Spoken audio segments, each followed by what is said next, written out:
என்ன ஒரு வேடிக்கை! ஒவ்வொரு நாளும் நீங்கள் உங்களையே ஏமாற்றிக் கொண்டிருக்கிறீர்கள். நாளைக்கு செய்கிறேன் என்று. நாளை என்பது மிகப்பெரிய பொய். சரியான நேரம் என்பது மிகப்பெரிய ஏமாற்று வேலை. வருங்காலம் நிச்சயமானது அல்ல. வரக்கூடிய வந்து செல்லக்கூடிய வாய்ப்புகள் நிலையானது அல்ல. இன்று கிடைத்த ஒரு நிமிடத்தை நீங்கள் செலவழித்த ஒரு நொடியை கூட உங்களால் திருப்பி கொண்டு வர இயலாது. நீங்கள் நேரத்தை தேவையில்லாத வேலைகளிலும் பொழுதுபோக்குகளிலும் செலவழித்துக் கொண்டிருக்கும் தருணங்களில் சில மனிதர்கள் மட்டும் தங்களின் ஒட்டுமொத்த கவனத்தையும் செயல்களையும் ஒரே புள்ளியில் குவித்து வாழ்க்கையில் முன்னேறுகின்றார்கள். என்னை தவறாக நினைக்காதீர்கள். நான் உங்களை எவருடனும் ஒப்பிடவில்லை.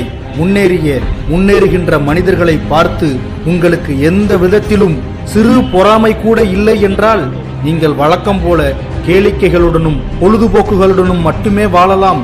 யாருக்கும் எந்த பிரச்சனையும் இல்லை. என்ன பொருளாதாரம் இருக்காது, அதனால் நிச்சயமாக நிம்மதி இருக்காது.